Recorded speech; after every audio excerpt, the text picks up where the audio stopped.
What if I told you that owning your house outright, no mortgage, no bank, no monthly payment, might actually be making you financially weaker? Not stronger, not in an obvious way, not in a dramatic overnight collapse kind of way, but slowly, quietly over years. For many people in the US and Europe, a fully paid off house is seen as the finish line, the ultimate proof that you made it.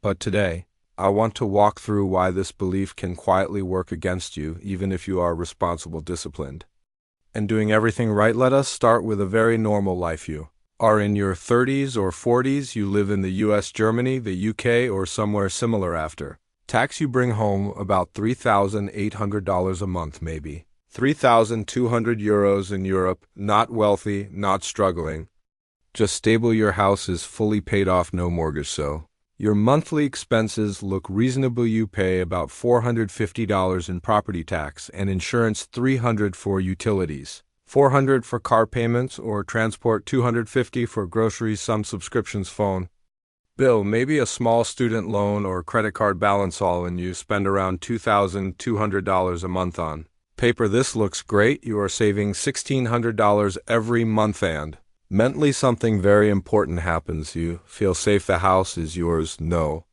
bank can take it. You sleep better, but this sense of safety is exactly where the danger starts. A fully paid off house feels like financial freedom, but in reality it locks a massive amount of your net worth into a single, non-productive asset. Let us put simple numbers on it. Your house is worth $400,000 or 350,000 euros. That money is not working for you. It does not generate income. It does not compound. It does not adjust for inflation in a reliable way. Yes, property values go up over time, but slowly, unevenly, and often just matching inflation. Meanwhile, your lifestyle keeps moving forward. Costs rise, taxes rise, healthcare costs rise, education costs rise. Your house stays silent now. Compared to people. Person owns their house outright.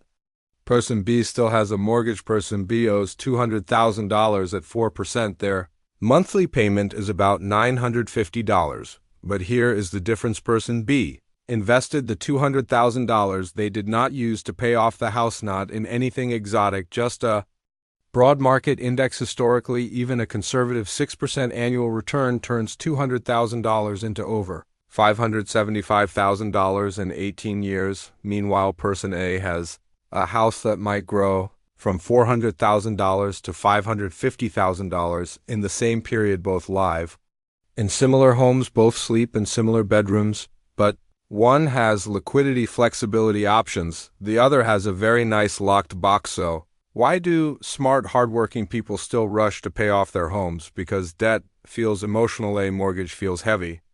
It feels like a risk. It feels like something responsible adults should eliminate as soon as possible, and culturally we are taught that no debt equals financial success, but this ignores an uncomfortable truth. Not all debt is the same. A mortgage on a stable home at a reasonable rate is not the same as credit card debt or consumer loans, yet psychologically we treat them the same, because being debt-free feels clean, simple, and morally right, and simplicity feels safer than math. The real damage does not show up in year 1, it shows up in year 15, when inflation quietly eats purchasing power, when your savings account earns almost nothing, when unexpected opportunities appear, a business idea, a relocation, a family emergency, and your wealth is trapped in walls and bricks. You cannot sell a bathroom tile to pay a bill. You cannot sell a garage to fund a year off work. So what do people do? They take home equity loans later. They reverse mortgage their own safety, often at worse terms than the original loan they rush to eliminate. Ironically, they reintroduce debt, but now without control financially. Intelligent people do not chase the feeling of being debt-free, they chase resilience. They ask different questions. Does this money work harder inside my house or outside it? Can I access my wealth without stress or penalties?